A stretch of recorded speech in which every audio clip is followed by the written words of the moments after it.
podcast is intended for mature audiences. Hi, this is Michael Buffer, and you're listening to the voice of the people. And do not reflect in any way those of the podcast partners, sponsors, or affiliates. Enjoy.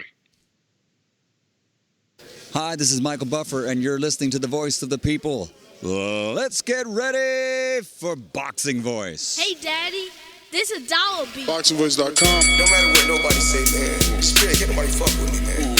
You know, I can't be fucked with, you know. Dollar D Beyonce Productions. Whether you pay to see me win or you pay to see me lose, you're gonna pay. Fuck it, the kids still gotta eat. I don't have to watch, you know, any footage of a fighter. I mean, because I'm Floyd Mayweather, everybody gotta watch me. I knew eventually I was gonna have to fight Oscar. I feel like he was straight up and down, no special effects. BoxingVoice.com. How can Canelo have the biggest deal? Your deal is for $300 million, and I made $350 million just in one fight. And you're fighting on an app. BoxingVoice.com.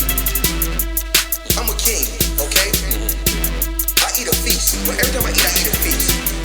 And when I get up from the table, I don't give a fuck who get the leftovers. At the end of the day, follow my green print. Dollar D Beyonce Productions. BoxingVoice.com.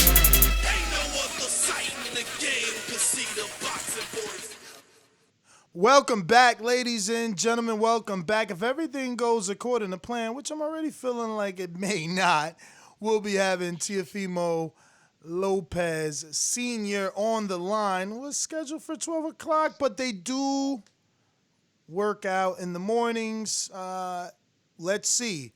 That's exactly why we chose to go with the other breaking news topic that's going to have everyone very happy. The pound-for-pound king, Bud Crawford. Oh, my bad. Terence Crawford. Miguel Burt. Who? I'm just kidding, bro. I'm just because the news just broke. Pound king, Terence Bud Crawford, has agreed, along with Kell Brook. It's a done deal, November 14th.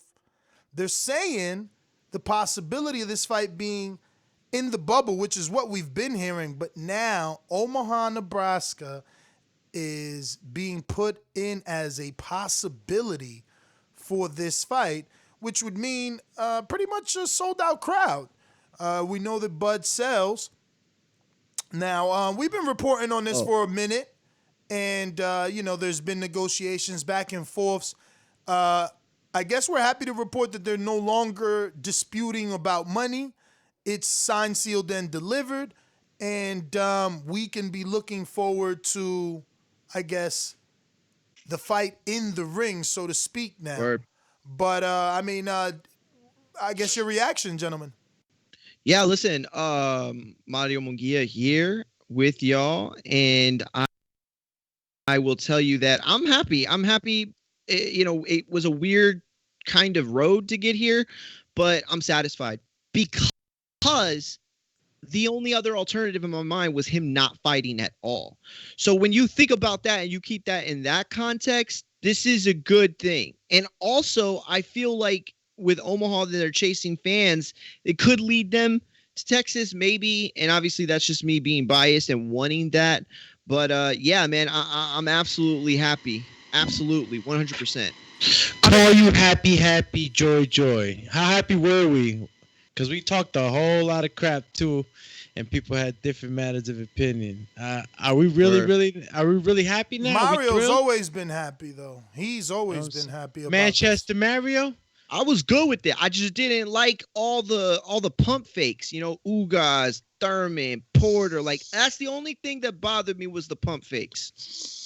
Right. The only reason why I like it because I think it's a good step in the direction towards fighting Earl Spence, seeing that he was a former opponent of Earl Spence. So that is going to work in Terence Crawford's favor. Also, fighting another true welterweight who is a big welterweight. And he doesn't have the IBF restriction of 10-pound limit. So let's see how hydrated he does come into the fight and whether or not the power of Kell Brook can cause Terence some type of problems. We know Terence is a phenomenal fighter, great switch hitter, goes to the body well, but he is considered a little welterweight. So let's see how he, the power of a bigger welterweight will stick on him. Yeah, no, he's definitely, but he's also considered, pound for pound. And when the pound for pound guy comes up to the plate, you got to pay attention. And this is a fight where everybody's going to have to pay attention. What are the numbers? All that kind of specificity will eventually cover on the road to the fight. But for now, at face value, it is a Spence opponent, like you said. I mean, a common opponent with Spence. And, it does have the UK connection that makes it global, which is different. It's different than a lot of other fights. Question for the chat. Do you guys think that a stoppage is possible for Terence Crawford against Kell Brook? For the chat, though. For the chat, right? You said? And for the panel. Hell yeah. He's on a knockout streak, man. Oh, yeah, for sure. While Kell Brook is bigger, he will be coming down for the first time to welterweight in about 3 years, give or take a few days. So, that coupled in with the fact that Crawford's got the momentum. I think it's eight fights now or more on a knockout streak. Like, that probably leaves in the back of his mind, I remember B-Hop had like a bunch of title defenses, knockout streaks, that's a seller. So, I mean, do we judge Crawford differently, if he doesn't finish Brook? I mean, that's the question, really. The comparison was made, but if he doesn't finish him like Earl did, like, are we gonna jump on Crawford? Nah, you don't have to. I mean, people will. Francis made a good point. Yeah, well, I mean, maybe if they heard Francis' point, that would be, they wouldn't hate, right? Because it's like, hypothetically speaking, there is the double side of the coin that Kell Brook moving down to 147 can hurt him, but I like Francis's opinion of not having the 10-pound weight restriction after making the weight could benefit him where he balloons up. So, yeah, it might be a real struggle to get to that weight, but you rehydrate, you're the bigger man. Right. I didn't even factor that in. I just factored Did in. Earl have that 10-pound restriction in there? Yeah, the IBF. IBF is the IBF right. rule.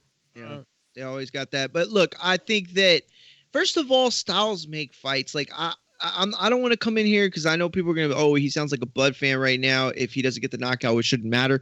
But that's the truth. Styles make fights. You know what I'm saying? At the end of the day, like you're gonna say, okay, Marquez starched Pacquiao, but Mayweather beat Pacquiao by decision. So Marquez is better than Mayweather. No, that logic doesn't make sense. Ultimately, it does give you a bit of a taste of what we would see. And we can draw some comparisons, for a potential Bud Spence fight. So that's like the good part about it. How much weight it holds, not sure. But I'm excited. I would go to Omaha to watch this. Listen, wow. Listen. I'm being real. Why you laugh? It's not that far. Why you laugh, Francis? I hate it, Francis. No, why you laugh? Just the way he said it, he's like, "I'll go to Omaha." Everybody went quiet, like, "Whoa." You are your own champion. But remember, you talking to Spence? No, not number one fan, but Spence fan right there. So I'll take the heat. No, honestly, you can hear a pin drop. Everybody went quiet, like, wow, yo, that's a long ass drive. Yo, but people have went.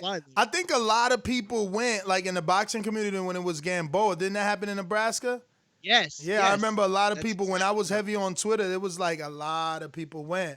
It was weird. He for that fight he got like if you're on Twitter over the last like 8 years, that Golovkin had this really tight-knit fan base on Twitter that was mostly made up of Mexican Americans, and they would travel for his fight and they were in it. Like Terrence had that for that fight. It was really weird situation where it's like a lot of people were making plans and they were wanting to go together. I feel like this is a fight that I'm happy to get because I didn't think we were going to get a Bud Crawford fight, period. And I feel like 2021, the pressure's on. This is a situation where he's got to make a statement. You know what I'm saying? And it could be an important fight to see. I mean, it's the best of a bad situation. You know what I mean? That's the best way to put it. We got the pandemic going on. Then we got people jockeying and lobbying for bigger paychecks. I guess the silver lining is, you add in Francis's point about no weight restriction after the weigh-in, and common opponent. You know what I mean? You got to start building a storyline. That's it. The fight's a done deal. Whoever didn't want it too late, you're getting it now. We have to convince ourselves, soup ourselves up as to why it will be good. And I like Francis's point. I mean, the weight could play a factor because Benavidez was pretty tall and big and took him, 12 rounds? It took Crawford 12 rounds to knock him out. I just feel the momentum. On one leg. Benavidez on one leg. Let's go. Let's call it the real. He was on one leg. I mean, I just feel like that Crawford's momentum is too much. Like he's that dude, bruh. You know what I mean? Like people call him that dude. His performances are knockouts, bruh. Like you're not expecting. He's giving, like, you can't really hate in a sense, right? Like for instance, I didn't like the Mikey Earl fight. And then he went and didn't knock him out. So that, like, is fuel to the fire. It's like, oh, this is a little dude you ain't even supposed to be fighting. I'm not paying for that. What? You crazy. This is a super fight. And then you don't knock him out. And I'm like, all right. You know what I mean? So at least Bug gives you that. He knocking these dudes out. You know what I mean? Shinobi. Coach Myers on the super chat says, "Ain't no big fight like Spence happening in Omaha." What? Oh, like Spence versus Crawford happening. Crawford, yeah, but no one's ever said that. But giving him the opportunity to continue to show that he's still a draw, there's nothing wrong with that. You know, Spence is we just did a show where Spence allegedly was gonna do a fight in the Jerry Jones Stadium. Like, that's his home. So why is it bad to report on Terence going back to Omaha, Nebraska? Go ahead. You said something that I gotta refute what you said. I gotta rebuttal. Like, you said that, you know, the Earl didn't knock out Mikey Garcia. Like, No, he didn't. let's keep hold on. Let's keep it 100,000 though. Like, I truly believe that with all the talk of Spence being a weight bully and walking down his opponents and just knocking them out, the thought was he cannot box. So he said, let me show you that I'm more than hold on. Let me show you that I'm more than just a straight up and down one-dimensional fighter. I'm going to show you another facet of my game. Okay? When Mikey realized that he was getting outboxed, he went into a shell. He was now trying to get to the finish line. He was surviving. The whole, like, he was surviving for like 5 or 6 rounds, in my personal opinion. So when you say that, you know what I mean, he didn't knock out the little guy, he put on a boxing masterclass, and then on top of it, he was trying for it, but he realized he was shutting up. Like, you know what? I already won this fight anyways. Champ, all right, go ahead. Nah, you just sound like you're making excuses. It's all right. How so? Explain how. But he didn't knock out a lightweight. I feel you. You know, you the big fish. You know, you the top dog, and you didn't knock out a lightweight. And you can outbox and go the rounds, but at some point, and you know, then the best and of then them on are that go. fight, when you're known for dog walking, all of a sudden you want to flip the script. Nah, I'm gonna show you I could box versus the little guy. Hey, what happened? And still drop Porter in the fight after. Like, do you understand? Do you see what I mean? No, I don't, because Broner, who was 135 moving up, drop Porter too. Exactly. Yeah, in the 12th round. Right. In the 12th round. So that was like a check. I mean, it was a little different, but I understand your point. It's a fair point. Check Hook in the 12th, bro. That showed Broner's power. So what does it say then if he knocks out Danny Garcia? Why we make it in the Earl show? Damn, he like Earl. I'm asking you a question. The reason why I'm saying that because Crawford is gonna be fighting a Kell Brook who hasn't fought at 147 in almost 2 years. I thought it was 3. Get the maybe months 3. on that. He had to fight at a catch weight at 150, whatever. Like, at the end of the day, like, how much does he still really have left in the tank? Is he another Derek Chisora where he's just a prize fighter, just pay me and I show up? Like, what is the mindset He doesn't have the beatdowns of Chisora. Chisora's got way more beatdowns than him. Like, you know what I'm saying? Yeah, like that narrative, I don't rock with that narrative. But here's the thing. I hear what you're saying, Frank. And Ness has said that stuff. Two, everybody's been on that tip. I get it. Here's the one thing that I haven't said because I didn't want to say it until the fight was finalized. We don't know where Brook is at. We really don't. He doesn't look bad. You see his IG videos and his pictures. Like, he looks pretty good. Like, we'll see when we start getting training footage, but who's to say that he isn't able to do this, especially because look how long ago this fight started taking place and the discussion to come in. If he from that moment knew, okay, they can bullshit about Ugas and Porter, but I'm getting that fight. I know I'm getting that fight. I'm the only one left. Who's to say that he wasn't working that whole time to make sure that 147 wasn't a problem? Well, that's what we said last time, man. We caught him early on the social media working out. And he looked like he's been training. He was on the track with his little bud and shit, saying he had somebody for Gary Russell. Y'all seen him. His neck looked thin and shit. He looked thin. I mean, look, we're looking at him, and we could assume that, he'd probably been working, but. Who, Bud? No, I'm talking about Brook. Brook. Yeah. Real quick, Donald Jackson says Brook looked worse fighting at 154, just like Horn. Let me get to Counterpunch. JT, what up? Nah, Ness, that counterpunch was for J-Mac. He had put in a chat. He want the counterpunch. Oh, all right. Go ahead, J-Mac.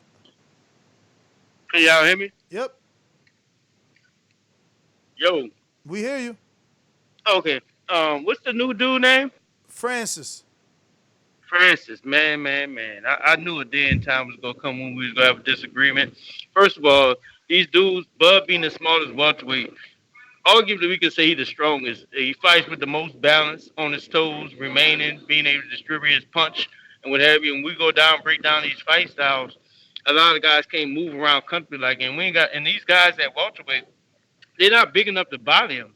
When you do the dimensions, it ain't that much of a difference. So I mean, I don't know what you're talking about with the smallest guy. Then last but not least, or did you say Spence fought a one-eyed guy when he fought Kell Brook? Because last time I checked, before he beat Kell Brook, Golovkin broke his eye, and then he fought him next because you point out the one leg. I mean, you act like the dude's shoulder. That is true.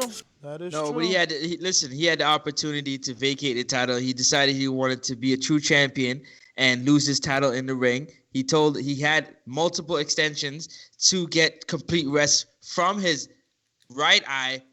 Earl broke the left eye, but nonetheless, we're not talking about past history because at the end of the day, Terence Crawford is going to have to show whether or not he likes chocolate brownies or not, because Kell Brook comes with them chocolate brownies, baby. Okay, mate. Daniel Vega on a super chat says it's like, easy to outbox the smaller man. It looks like another one from J-Mac or JT. Now this one from JT. All right. Hey, what's the dude name? Francis. Francis, let me tell you something. I tried that same talk that you talking. It's just showing you that you're really a true Errol fan, and I'm a fan of both fighters. I got actually Errol beating Bud when the pick come, but it just showed like when you say he made that excuse, I can't make excuse. I did the same thing.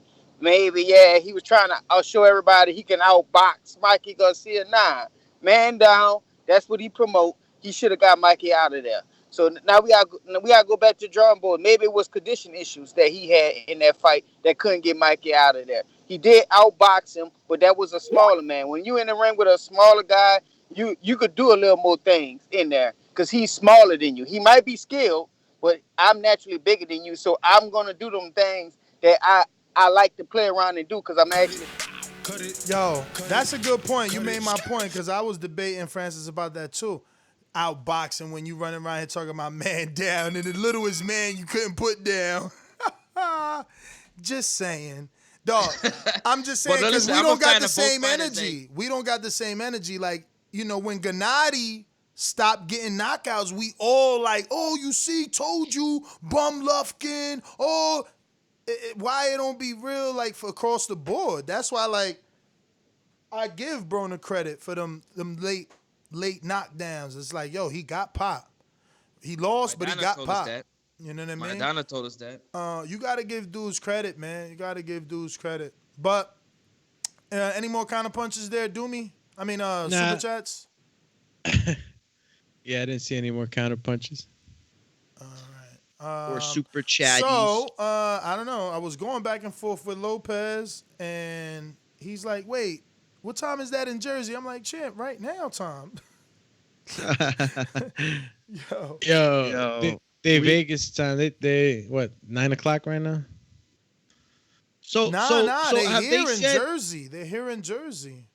That's right, with Gamage. Yeah, with Did Gamage. Did they say that it's gonna be ESPN, right? It's gonna be ESPN. Yes, for this fight, ESPN non-pay-per-view, which is a good thing. That's a good thing. We got so many pay-per-views already. We got the Charlos, then we got Earl, then we got Wilder, and Teofimo's off.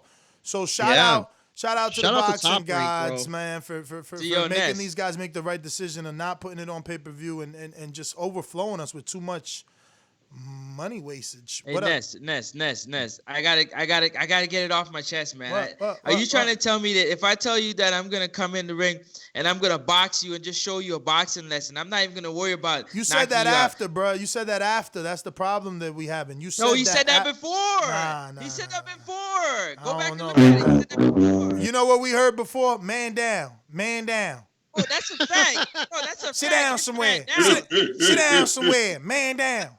That's what we heard. So I don't know. Come on, baby. Strap season. Crawford fans heard strap season, and he ain't go get that strap. France is like, we could bet 100,000. He said, and Crawford said $1 million. You know what I'm saying? So there's an argument for every argument. There's a counter argument. You know what I'm saying? Yeah, for sure. Yo, strap season. I got a belt. Man down. You ain't knock me down. You know, there's a lot. There's a lot happening out there. It's a lot happening. But for Crawford, it's the same thing. I'm pound for pound. I ain't fight nobody. So, like, they need each other. Coach Miles with the super chat. Ness, stop hating on Earl, bro. Man down. Lil man ain't go down. Now it's hate. Is Mikey not Lil?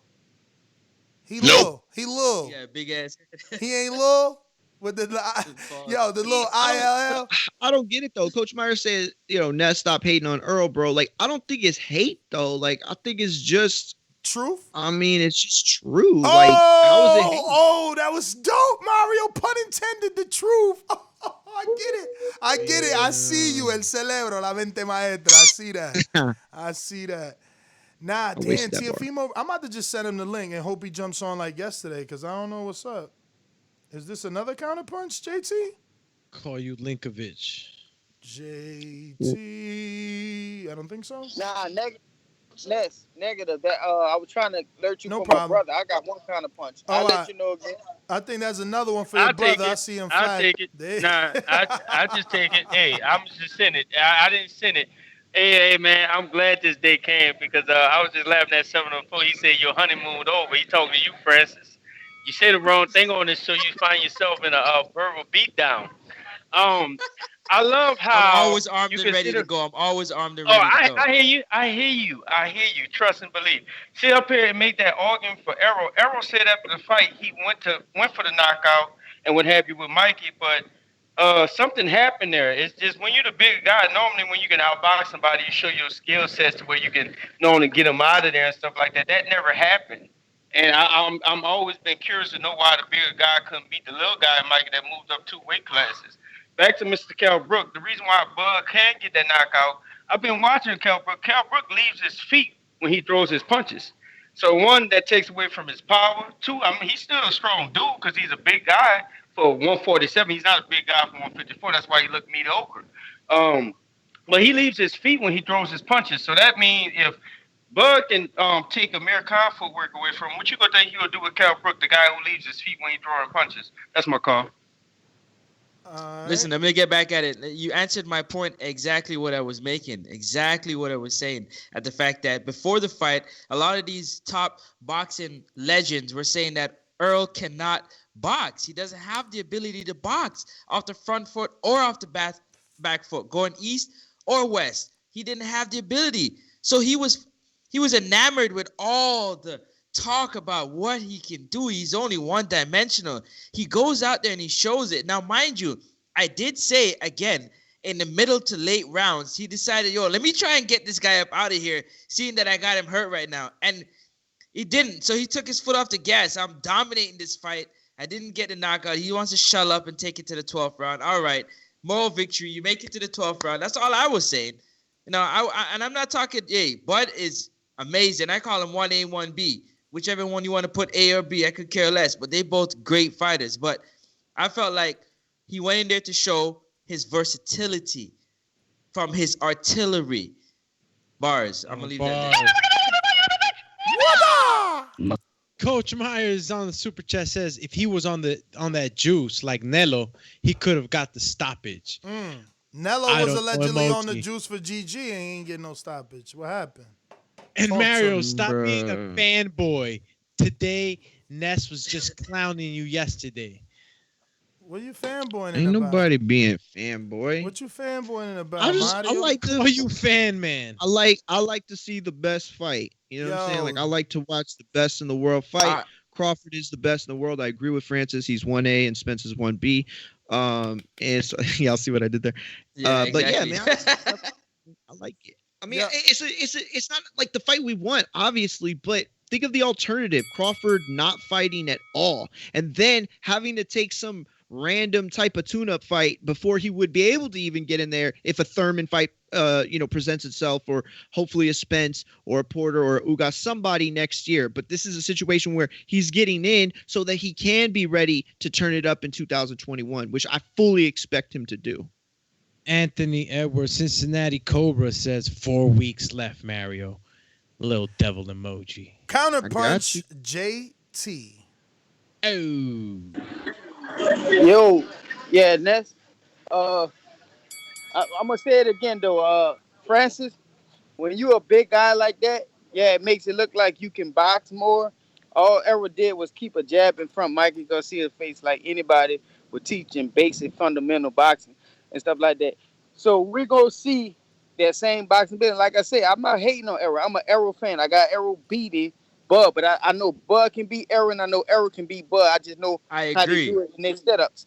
But I'm just saying, I want to see that same boxing ability against a Terence Crawford. He didn't have that boxing ability against a Kell Brook. He had to outwork Brooks. He didn't make good adjustments in that Kell Brook fight because Kell Brook kept throwing him jabs, like my brother said, he leave his feet, but he got fast and strong hands and stuff like that. But Errol just overworked.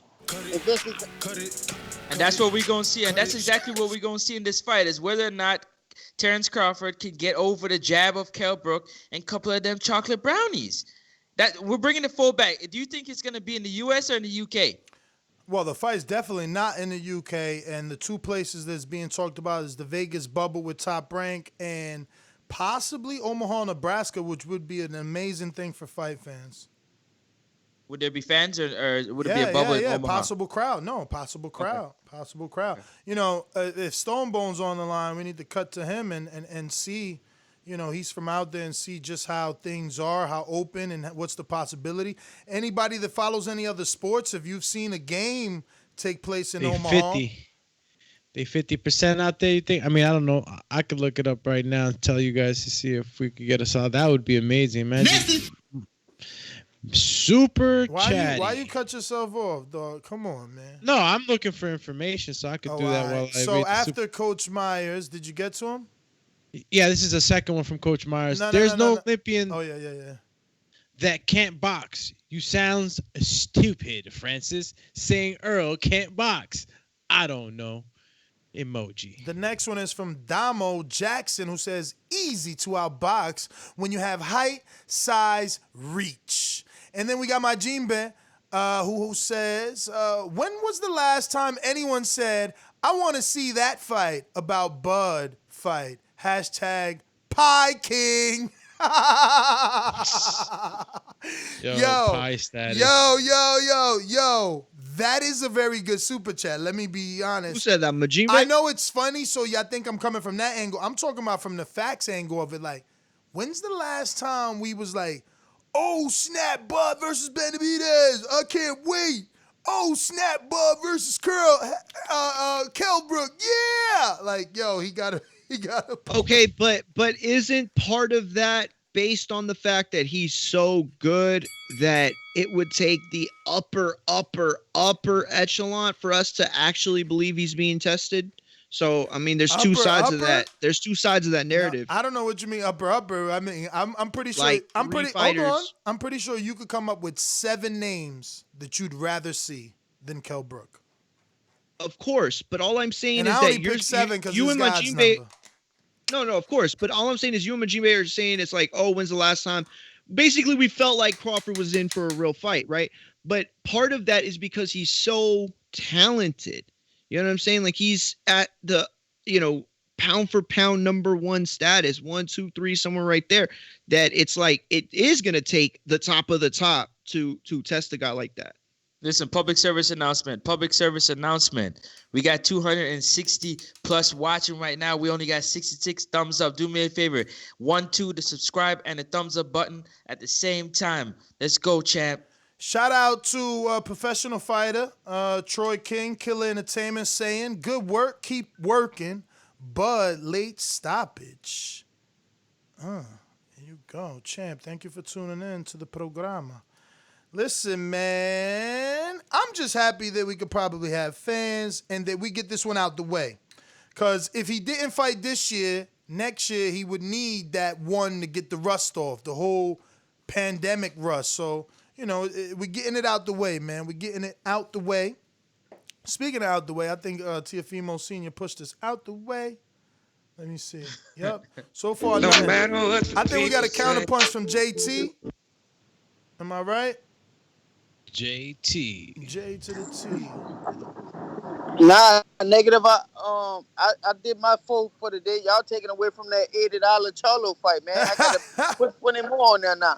I hear you. I want to say that too. I seen somebody on the last show talking about, Stone Bone broke. Stone Bone's a boomerang, man. He's buying a pay-per-view every month with TBV, damn near. So, just because a person feels a certain way doesn't mean it has anything to do with their wallet or their financial, standings. Like, he's been saying it could just be simply time. He might not be available on that day. That's why I feel like they need to start valuing us as boxing fans, because, listen, they require a lot. Like, I'm sure I'm not the only one that has to, like, make your significant other happy because of how much you're taking away. Like, fights happen on the times where you're supposed to go out with your girl, really, or with your family. You know what I mean? And so Major facts. so less. It's few times. Whereas football, you got a schedule. It's a little easier to plan. This is all sporadic. It's like you can literally have a vacation plan, and then it's like, boom, a pay-per-view landed on that Saturday. And if you're going to a third world country, you might not be able to stream it because you're in a different territory, and you got to contemplate what you're gonna do. I was able to find an article. I guess Ricketts is one of. I'm checking Omaha, Nebraska, but I don't know if Ricketts is like the governor of the state. Says he eases coronavirus restrictions for most of Nebraska, and this was an article on September 10th. And says you got a that headache, you got a headache. You sound so down and shit. Like, hey, you all call right? you. No, I didn't mean to sound down. I was just trying to read what was necessary, and I was looking at the screen trying to hone in on it. But yeah, it says Governor Pete Ricketts announced steps Wednesday that should allow a return to near normal across most of Nebraska. The governor said all counties except Lancaster will be in phase 4 directed health measure as of Monday. 27 were already in that phase. That phase limits the size of indoor gathering, but drops all other state-imposed mandates, including restrictions on restaurants, bars, gyms, child care centers, salons, weddings, and funerals. Those entities are encouraged to follow voluntary guidelines to reduce the risk of spreading the coronavirus. Locally imposed mask mandates in Omaha and Lincoln will remain in place, however. Both require people to wear face coverings in most indoor public spaces where they are not able to maintain 6 feet social distance. Wait.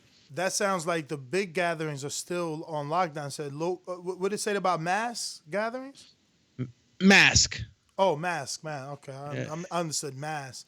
Well, anyway, let me get the Stone Bone who's out there See if you could tell us any more. Stonebone, what's the possibility of this fight really happening out there in Nebraska, like old Coppinger's reporting? Nasty. Oh, can you hear me? Yep. Oh yeah.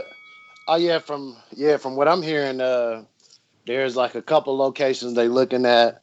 One is it'll be about 5,000 people. Another one is 10,000. So it'll be venues that hold. There's a few of them that he can use. He done already fought in before. They looking at it, but it'll be a restricted size crowd. Some places can have 50%, some can have 25%. But he has it's a Republican governor. Rick is the governor, so he has restricted pullback restrictions for businesses to have gatherings. So you can have the gathering long as it's socially distanced, whatever percentage they come up with, and then you got to work with your local health board and stuff like that. So you just got to check temperatures on the way in, and you got to supply masks. But even if they do it, it'll be people like me there who willing to pay double for the ticket just because, they part of the aura of Team Crawford. They live in Omaha, and they better off. It ain't gonna be just like a full out crowd event. They're gonna be trying to restrict it to people who can limit to what they. Cut it. I don't want you to waste both at once, champ. Gotta keep you on for this. This is your Bud show. Listen, we got professional boxer again. Troy King, Killer Entertainment says he's pound for pound 1A to Canelo. Wait, I'm just gonna stop there. Does he mean that Canelo's A and then he's 1A, or does he mean Crawford's 1A and Canelo's like 1B? B. Yeah, I think that's what he meant. I hope not. It said he's pound for pound 1A to Canelo. Yeah, that's why. So maybe like super champion, right? So like maybe Canelo goes in front of the 1A.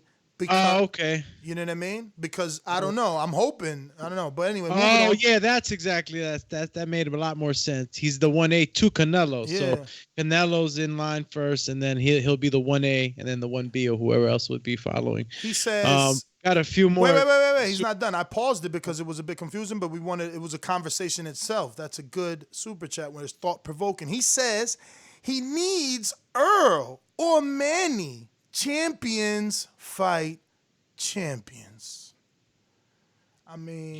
Earl just fought a champion, so that's got to be him talking to Crawford. We got Ja the Real that says, who is the best fighter on Bud's resume after he fights Brook? Spence fought that guy 3 years ago. I'm just saying, Doomy. I'm just saying. Let's get back to all the other ones. All the other ones that were missed. Let me take it back to Mayimbe. He said, when was the last time anyone said, I want to see that fight? That's the Latin bias. That's the Latin bias they talking about, you. Hashtag fight. That's the Latin bias. I said that already. So you see? Troy Killertainment. I said that too. Good work. Keep working, Bud. I said that. Get somebody, yo. Casual. Hey, listen, open up to reread the super chat. No, because he tried to say I skip. I need you to open up an Amazon wish list, pick the headphones you want so people could at least maybe buy you some, because you are out of control with the lack of listening. I got them all in a certain order, and you just jump in as they come in and do your thing. So I sometimes got to read them over because I am, taking note as they come in. But yeah, that was the last one. Casual Bass Guy says this is Spence's biggest win, right along with Porter. Yes, this is. But like Ja the Real said, it was 3 years ago, champ. 3 years. Those whole 3 years that he hasn't been at the weight. But it's okay. That's okay because, Francis, you made me feel better. There's no after the weigh-in weight limit, which, that's the whole term, busting at the seams. So if you ain't got that restriction, you get to really fill in. Now, we know from the Julio Cesar Chavez 160-pound days where he ballooned up 18 and 22, record high 22 pounds before a fight, you could get sluggish when you what do you call it, Doomy? Rehydrate too much. When you get too, you put too much stuff. Overhydrate. Yeah, you'll get sluggish. Yeah. But all right, let's go out to these callers. You know the number to call in, 14255695241. Press 1 time. Voice your opinion right here on the Voice of the People hotline. Don't forget to add Nestor Gibbs on Skype to be part of the conversation and just have a more reliable connection. Even though every now and then we got a little Teofimo, they must be deep in. We're going to keep trying. And believe me, I've been trying for months with him, but we're going to keep trying. We're going to keep trying. If not, we're going to get the son back on because he's a little more tech savvy. Brandon, Cincinnati. Actually, I don't think we ever went to this because of the counter punches, so let's just go do this and then go fully to the callers. After this, you guys can get your final thoughts in order, and then we go fully callers. Remember to rate us 5 stars on iTunes. Subscribe to youtube.com/theboxingvoice for the latest and greatest interviews with your favorite fighters. If you haven't already done so, go ahead and subscribe to the YouTube channel right here at youtube.com/theboxingvoice. Mario, check Blog Talk. We got callers. We're trying to get to 117,000. We're at 116,225. So we're on our way. 75 away from the next 100 goal and about 700 away from the next 1,000 goal. But only you can help with that. So go ahead, tell a friend to tell a friend. You can also just hit the thumbs up. That also helps with the visibility and the algorithm and lets YouTube know that you guys like the show. Brandon, Cincinnati, going up to you. But first, final thoughts from any of the co-hosts on the topic. Well, listen, I love the fight. I'm going to watch it. So is everybody else. We're going to do a fight chat. Love? Like L-O-V-E? Okay, I'm sorry. I don't love... Manchester. Listen, I don't love the matchup. I love the fact that we're going to get to see the number 1 pound-for-pound fighter in the world fight this year before it ends. That's what I love. Listen, the thing about it, why I think Mario is going to use that word love, because most Bud fans would love this fight for the simple fact that it's a fight or two closer to getting that Errol Spence fight that they so desperately desire to have and need and want in order for his career to be solidified into what it needs to be. Oh my God. Now, I didn't know you was a Bud hater, bro. They no, I'm not a Bud hater. What I am, I didn't. With you and you took that too far. I didn't know because now it's two people. No, but that's the problem. Bud. You can't be real and Bud in the same sentence. You become a hater. All right. But damn, I didn't know that. They're gonna think I planned this. Hold on, let me finish my point. So my bad. So I feel like with this particular fight, Terence has an opportunity to show what level that he is at. Even though Kell Brook is from a few years ago, it's a common opponent. He needs an opponent, so he might as well fight somebody that Errol has already fought as he continues to chase the big fish. Well, it looks like you guys are fishermen, sharks and fishes and all crawfishes. Crawfishes. You know what I'm saying? There's a lot of fishing going on here. And I'm starting to smell something fishy. But I'm going to tell you that, like I've been telling this since we got this whole little, whiff of these fights with Mr. Bob Arum's, a lot of fights that he was, throwing at us. Yeah, you're going to get this one, you're going to get that one. And even Ness said it once, you know what I'm saying? I pretty much all of us agreed on, he's throwing all these other fights, but you already know which fight you're getting. You know what I'm saying? He stirred the pot. We got what he first was going to give us. Put us through all that, emotional want.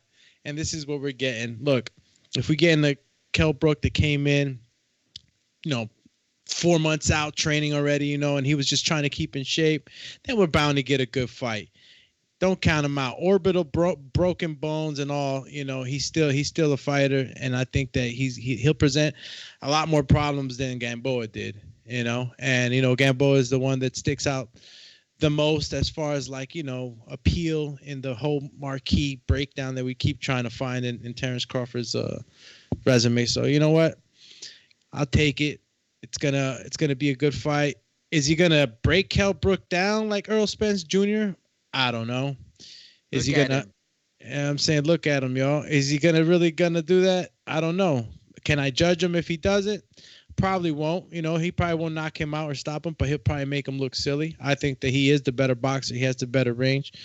I'm just happy that it's done deal. I know Crawford's fighting. I'm looking forward to it. We wanted him in the ring. We didn't get the Manny Pacquiao or the Keith Thurman and all the other ones that look nice and shiny, like like a little kid looks at a coin. But we're getting the copper penny, and guess what? This copper penny's gonna shine too. Cheer! Look at him. Look at him, y'all. Look at him, champ. You know what I'm saying? We Yo, got a Izzy. couple Go ahead. Did you get Izzy? You want to get him? No, Go ahead. I didn't get. Go. Okay, I got him. Israel Weber, Izzy in Oklahoma says, "Dear UFC fans, please start calling the fighter Stylebender in the chat. I get confused when I see Izzy. Shut it down, Ness. Yo, I swear, I was getting confused too. I saw that last night. People kept talking about. I'm like, whoa, is he fighting now? Like, what's going on? Nah, yeah, because I keep because his name's Israel too. So I call him Izzy. Yeah, so I call him Izzy. I just said Izzy's a white belt. Everybody thinks Israel is a white belt in jiu-jitsu. They're like, oh, Izzy got a new white belt. That's pretty cool. Like, yeah, because at the face off after the weigh-ins, Costa came in with his black belt, jiu-jitsu belt on, and he pulls out a white string out of his pocket and throws it at Adesanya. Bro, like, you're a white belt. Get out of here. Go check that out.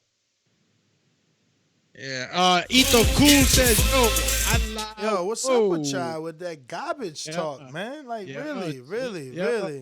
Learn about Stop it. Great sport. Stop it already. Ito Cool said, you stop it. Yo, I like Francis. Keep the truth coming. Champ. All right. Yo, Izzy, all right. Izzy is not a Brazilian jiu-jitsu master. He's a Muay Thai master. Gah! All right. Callers, Coach Myers, what up? Boomerang available? Boomerang. We going out to Washington. Mr. PBC, baby. My bad, Coach. What up? Hey, what's going on? Y'all can hear me? Yes, sir. Hey, what's this show about? Is it a show about Earl? Show about Bud? What's going on? I don't know, man. They out here wilding, man. I thought it was about Bud and his fight being official, possibly having an audience, but they out here like, nah, let's talk about something else. As far as Francis go, you said Earl can't box. Now, what in your mind will make you say something stupid that?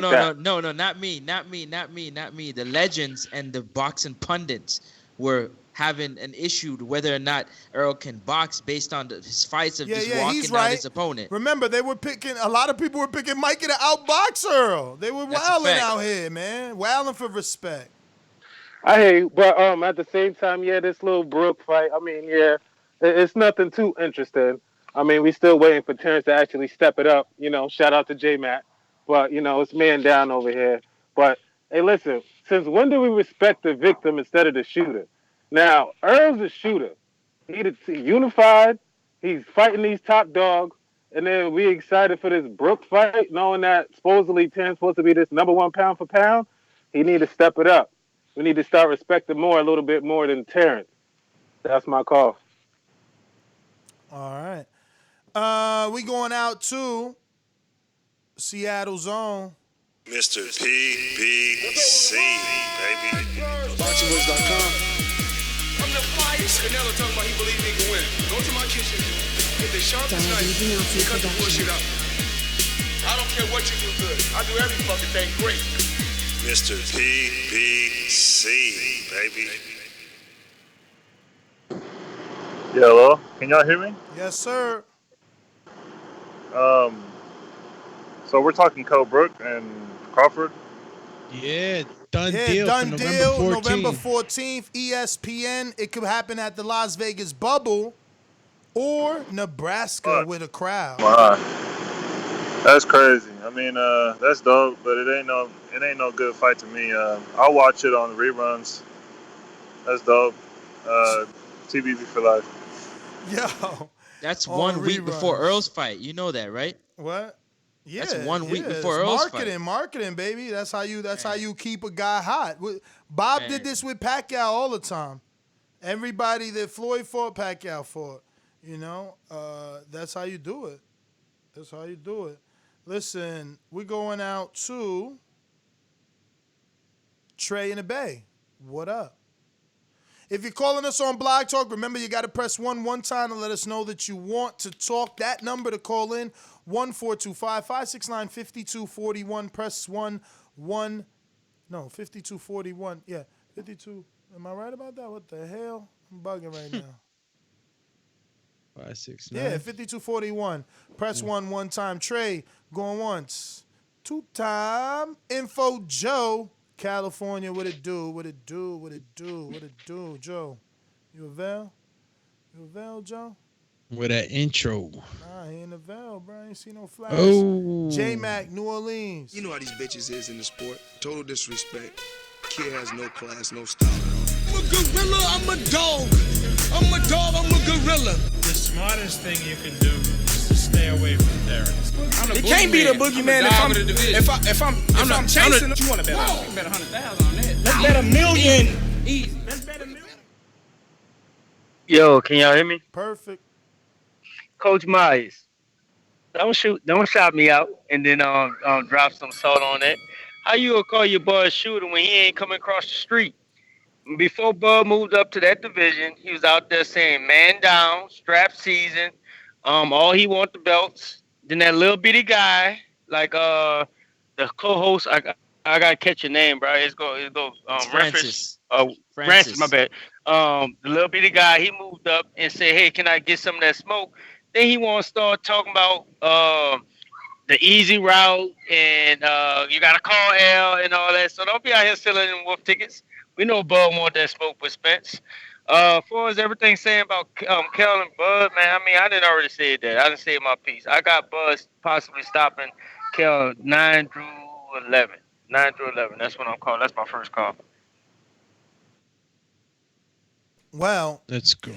Kell Brook is a plus 500 if you're going to do it right now. If you're going to do it right now, he's a plus 500. And I got that tip from the last guy that gave us the tip that we didn't believe. This is not the betting show, but I'll give it to you anyway because I still don't believe it. But remember, we didn't believe him the last time. Is this Alex? And it's Alex from Australia. Oh, man. It's Alex from Australia. He told us Povetkin was going to win. He even told us the round. We didn't listen. But no one can stop me, really. Oh, there's a king croc right there. This croc has enough power in its jaws to wet my ass right off. In the 6th round, in the 7th round. Dazn Productions. You gonna be Little homage. You got to be the legend to become a legend. He's a legend making picks. And he called Povetkin in the round by knockout. And now he's saying, I'm looking for his message because I don't want to put words in his mouth. I don't like doing that. It's not what I do. even though they accuse me of it every day. So maybe I do. Isn't that what you're known for? Maybe I do. I don't know. Where is it? I lost it. Damn it. I should have had all this prepared. I thought in the time it took to play that intro, I would have been definitely ready for y'all to hit you with this. That's why they created search bars and emails. Brook is a plus 500. You heard it here first. Super close fight. Bookies have it wrong. Plus 500. Wrong. Plus 500, y'all. What y'all think? Who thinks that's worth a little change? $2. Little change. You know what I'm saying? We got a super chat from Coach Myers. Of course. Says Bud said he didn't want Spence right now. Bud said he wanted to wait till Spence fought someone else first because of the injury. So who's ducking? Very true. Very, very true. That is very, very true. It's very true. Is it ducking or is it being the ultimate champion? Or the ultimate gentleman. Both can be true. Both can be true, though, right? Both can be true. Coach Myers, J-Mac's back for you. Hey, see how y'all like telling y'all little half stories? Buzz said he felt sorry for the little guy and stuff like that. We know I'm not even about to attack Errol. I done been there, done it. We know Errol had to get some stuff together before he can even get ready for this fight. He said he didn't want to. He already ain't gonna get the praise because it's gonna be excuses made anyway. He wanted to make sure Errol was in tip-top shape and look good before he fight him and possibly stop him, like he said. He told him to his face that they're gonna stop. When I stop you, they're gonna make excuses. So don't put it out here like he ducked him. He said he want to make sure the man is 100%. So when he beat that ass, he get as much credit as he can. Or he himself felt he needed time in between the Spence fight since he hasn't really fought true welterweights, and he wanted to get a few fights with some names, especially a common opponent with Spence.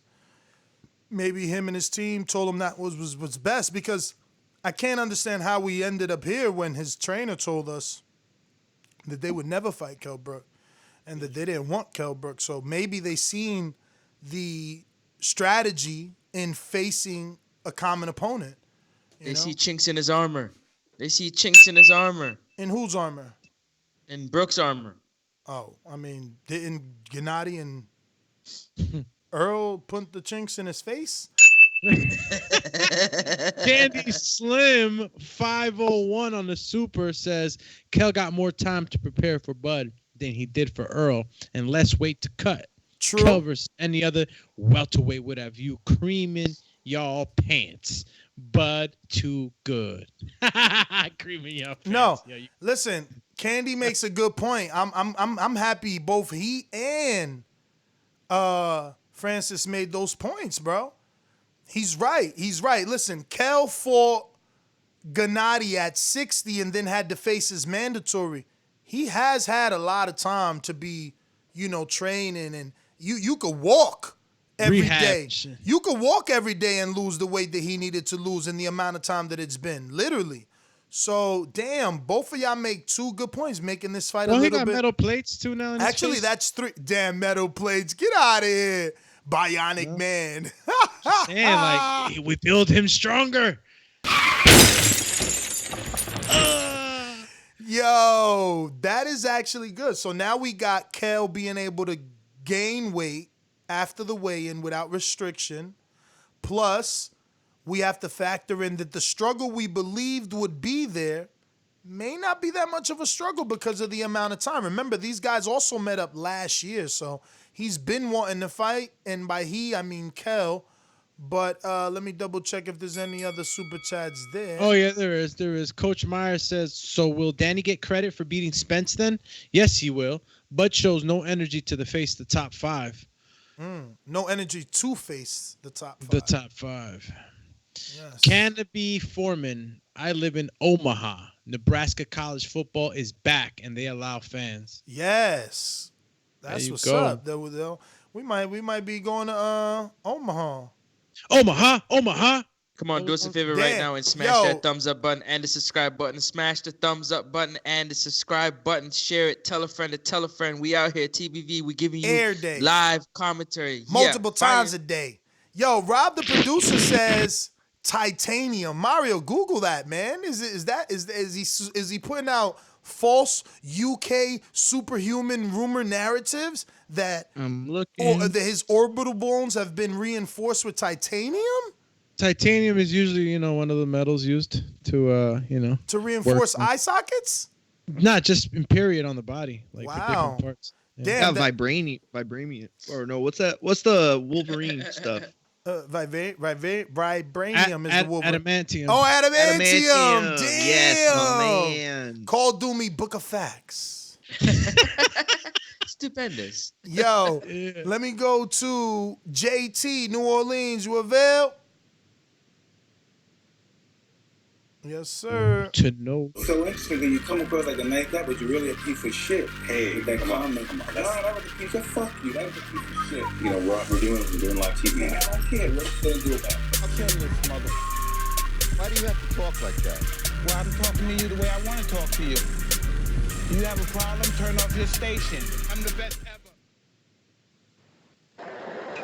Hey, Ness, I got a question for you, Ness. Yo. Since we still talking about Bud and all right, which fighter you think? Wait, let me word this right. I don't want to mess this word up. All right, which fighter you think had a more like who was promoted or who was guided going through their career out of Bud and Errol? Oh, you mean like which one was protected or? Who was protected? You feel like, because what I'm saying is like when I heard about Bud when he fought that Prescott. He was a replacement for that fight, so we automatically thinking Prescott was gonna beat another. He was gonna be another opponent to Prescott. So I'm just asking, who you think was protected more going through their career? I mean, come on, JT, that's unfair. Hey, what happened? No, well, this is what I'm saying. This is what I'm saying. When we knew Errol was gonna fight, we knew that was another step up fight. They had a few fights that when Bud came in around the game, we didn't know if he was gonna win it or not. I'm gonna be honest. I had Urias Gamboa beating Bud, so I still wasn't a Bud fan. But every time Bud got in the fight, he been in more fights. But we don't know about this one. We don't know about this one. Then he gets out there. Yo, it's crazy you say that. And I promise you, if I hadn't watched the YouTube video the other day, I probably would be calling you crazy for saying that. But Michael Hunter, I can't even remember who, but Michael Hunter most recognizably is one of them, and a list of others are in an A video. I think even Roger Mayweather, no, not Roger, maybe Jeff Mayweather. They're in a video all giving their predictions on the Bud fight, and you're right. A lot of people were picking Gamboa. I did not. Luckily for me, my shows are there, and neither did I get excited for the Prescott. I got excited for Bud because I was a super fan, and I was been telling people. I even got an interview with Cameron Duncan, asking him when they was gonna put him on HBO. So then that happened. So I was telling my audience Bud about to mop the floor with Prescott, which he did. As far as who got the safer route, Bud did. I know it doesn't seem that way, and maybe it's even not logical to certain fans, but there's a lot of those fights like that, you knew he was gonna win. Earl coming up early, he been in the ring with Van Heerden when he was like, I don't even know. When did Van Heerden face Earl? Like 10-0? What 10-0 did he face Earl, 17-0 he faced Earl. And Earl at 14-0 was with the energy that you see him now, trying to get that Thurman fight. But, what you want isn't always what you get. There's a path. But again, based off the opponents, it's unfair. Like I said from the beginning, I should have never even said Bud, man. It's unfair to say that because Bud has been in multiple divisions, man. He's been in multiple divisions. Earl's only been in one division. So Earl has the luxury of facing the best of 147 because that's where we're at right now in life. Once upon a time, it wasn't like that. But there's a monopoly on that division. It's hard to say, man. It's hard to say, man. I do feel that some of them fights they gave Bud, they knew he was going to win. Them Derry Jean fights, Beltran fight. Like, come on, man. Beltran was losing to, I think Hank Lundy beat Beltran, y'all. Let me double check that. I think Hank Lundy might have beat Beltran, man. And that's what I'm saying. It's just like, come on, it's not fair. Some of them fights that but a Bud fan could say, well, we thought Earl was gonna beat what's his name? Damn, it's already listed on BoxRec, y'all. That's it. It's official, for real. Crawford versus Bud is on BoxRec. That's what's up. Yeah, it's there. Yeah, so Beltran. Let me read this super chat while you find that. JMac504 says, Coach Myers, your fighter out here saying, let's bet 100,000 on himself. My fighter out here saying, let's bet $1 million. Damn, he didn't lose to Lundy? Oh, shit. Nah, I was about to say, I don't remember. He beat Lundy. Damn, Ness, you wildin'. Damn, you had Lundy. Your facts reversed. It's all good. He beat Lundy, y'all. But he lost to Bugger A. He lost to Sharif Bugger A. The first dude coming out with the lion headdress. Shout out to Who Sharif the Bugger fuck A. is that guy? Word, you don't remember for Sharif Bugger A? He was a TMT fighter. Damn, Bugatti. Yo, can I go left for a quick second? Go all the way. Listen, I was watching the weigh-ins today. Oh.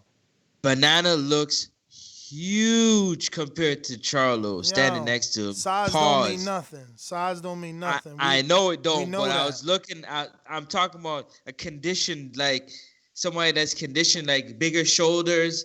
You know what I mean? A little bit wider. I'm excited for this fight. That's all I'm saying. I'm excited. What you saying? You trying to switch your pick? No, it's not that it doesn't matter though. I taste swerving you some other way. Chill, Yo, I gotta give y'all this quote, man. Oh my God! Shout out to Kell Brook for bringing it back on him.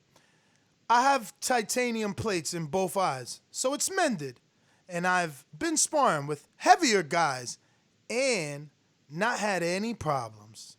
It's only a problem when I go through airport security. Yo, I'm sorry. Bro. I meant to come in and tell you I saw it. Yo, he started referring to himself as the Terminator. Bro, yo, no, listen to this quote. Listen to this quote. I mean, this headline. Kell Brook on titanium eye sockets. Call me the Terminator. Punches bounce off me. Whoa. He's really going to take on the Terminator. Right. He about to sell right. They his... do use that. That's like a typical... procedure for that kind of... Oh my God, I didn't see the rest. He said punches bounce off me and hurt hands. Yes! He gonna knock down Bud. Body shock, knockdown. Yo, he's selling the fight. He's selling the fight. I hear him. All right, we're going to... we went to Joe, Trainer Bay, J-Mac, JT. Keem, Florida. What up? Keem. Come forth, Keem said, I shall not talk when Mario's on the line. So I'm here to tell Errol Spence, I want you next, baby. Let's get it on.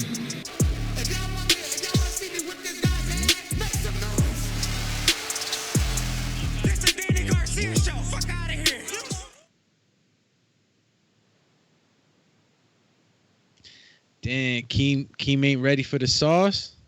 Is this like Keem telling of the future? He's saying this is moment of silence for Mario after Border Wars. Keem, you there? What's up? We don't hear you, Keem. You talk, champ. It's all right. Nah, he got bad service. We'll be back to you. CYP, talk to us. Taking the 8 count right now. Bad service. Yo, I was looking at it. I look at it like this. When Pacquiao came over to PBC, he's 2-0. My man, 40-something years old. He's 2-0. Like, y'all keep crying about coming to this other side. Pacquiao old ass is 2-0 on the other side. Does anybody on that panel think that right now Pacquiao could beat Bud? Anybody think Pacquiao could beat Bud right now? I mean, it's a possibility. I ain't talking about a possibility. Would you put your money on it? Like, is he the odds favorite? No, he's not. Bud probably whoop Pacquiao ass. That's the same dude y'all keep calling a duck and don't want to fight nobody. Dude, so what? If he come over there and beat up everybody but never fight Earl, because Pac ain't fought Earl, it ain't gonna matter. It's gonna be in the same situation he's in. Y'all mad at the pound-for-pound rankings. Y'all not really mad at Bud. Write letters, protest in front of the office, tell them Bud's not pound-for-pound, Bud's not pound-for-pound. Stop hating on Bud. Because Bud could easily do what Pacquiao done done, just like he's fighting Brook, who ain't had a big fight in 3 years, just like Pacquiao fought Lucas Matisse, who ain't had a big fight in 3 years. That's what they do when they on top rank. They bullshit. But we all know, just because you bullshit on top rank don't mean you ain't great. Ask Floyd, ask Pacquiao, ask Bud. Just because you're on top rank don't mean you ain't the goods. CYP out. CYP, why'd you say probably? Hold on, CYP, why'd you say probably? And I said probably, you said Bud probably beats Pacquiao? You sound like you're sure yourself. No, but the thing is that you can't be sure. Like, I was 100% sure Thurman was going to beat Pacquiao, and he proved me wrong, right? Pacquiao can Same thing for me. He can prove CYP wrong the way that he proved me wrong, right? Like, you could be picking Bud and be wrong in a Pacquiao fight. That's exactly how I feel. That's exactly how I feel. I would pick Bud if I had to, but that's a close fight. And let me add that you can't say, oh, well, Pacquiao didn't get the Earl fight. Like, that doesn't even make sense. Pacquiao was the cash cow. He went to the stage was set by Al, but it's still ultimately Pacquiao's decision. He walked into the ring, and he decided, nah, we ain't going to fight Earl. We seen what we had to see, that we don't want to fight Earl. It's not that he didn't get the Earl fight. It's that if he wanted Earl, he would get that fight. Earl wants him, you know what I mean? It's about can Earl get the fight, but Earl is not in the position of Pacquiao, but he's slowly becoming that guy. You know what I mean? Like eventually Pacquiao will be there, will be gone, and Earl's the only pay-per-view seller. You know, all you got to do is keep selling. 1-425-569-5241. Press 1 one time. Voice your opinion right here. Voice of the People hotline. Don't forget to add Nestor Gibbs on Skype to be part of the conversation. Hawk in DMV. You haven't pressed 1. He just did. He just did now. Just did press 1. There you go, Hawk. What up? Yo, I feel like every time I say his name now, it reminds me of Cobra Kai and the little China. Yeah. And I just want to be like, Hawk, what up? Like, you know what I mean? Fellas. What's up? Oh, yeah, what's up, fellas? Ain't too much. Great show. All of y'all good to go. I was about to say, I like that Kell Brook Terence Crawford fight, so I hope they do get it over there in Omaha, because I think they can have people there now, so, yeah. So I think it's going to be a good fight. I think Kell going to put in some work, do his best. He's going to do his best. And I don't think it's just going to be a flop. But as far as that Earl Spence thing, there's nice news to hear that that's going to maybe be at the Cowboys Stadium. But imagine how much pull Earl got that he can even do that. I ain't too many people that can get Jerry Jones to move like that. Man, ain't too many. But you're right. Yeah, that's my call. Huh? No, you're absolutely right. What you say? And Jerry loves Earl. Yeah, it's like, wow, so, I think that's a little bit, more than just Al. I think Earl got, he got a little standing out there now. If he actually beats Danny, yeah, this guy could be the limit for him. Agreed. All right, fellas, y'all have a great day. Great show. Thanks, Hawk. Great call as always, man. All right, take care. He does got some pull now. Huh? He got to stand out there.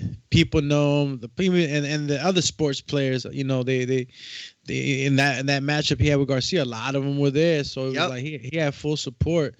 So he got pulled now, man. Earl got pulled out there. Dude, you're absolutely right. When they invited him to the game, all the players were flocking around him. They were playing in an hour, and there were like pictures. They love him. Stone Bone.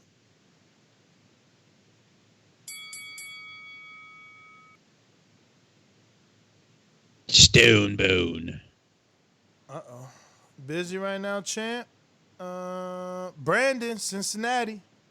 In that matchup he had with Garcia. Oh, can you hear me now? I hear you. We'll be right back to you, Brandon. He's available. Go ahead, Stone Bone. Oh, my bad. I was watching you on TV. My bad. Let me get out of there. Yeah, I had that shit on TV and heard myself on there. Oh yeah, they both knew this fight was happening once. Other people, it didn't make no agreements, and he already flying in sparring partners. We've been seeing Kell Brook, and there's two type of people. There's the type of people that can be motivated when you can't do nothing. Like most fighters, they blow up because after they fight, they can go on vacation, go here, go do all this.